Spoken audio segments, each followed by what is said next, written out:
पूरा गांव बदनाम हो गया। हमारे गांव को टोन टान दे का रे। ये कोने साले हमारे गांव के रास्ता में 50 पे आज जात रही थे।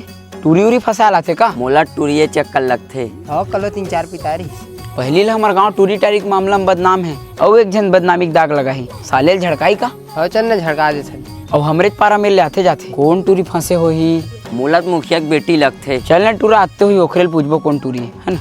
चल वो दे आवा थे।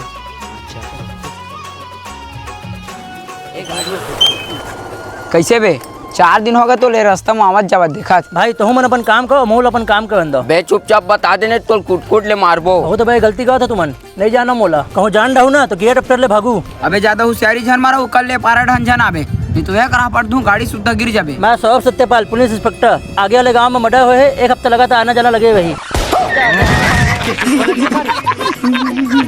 का कहते हो हम छना बे हमन तो मजाक करत रहे ना रे भागनर सारा।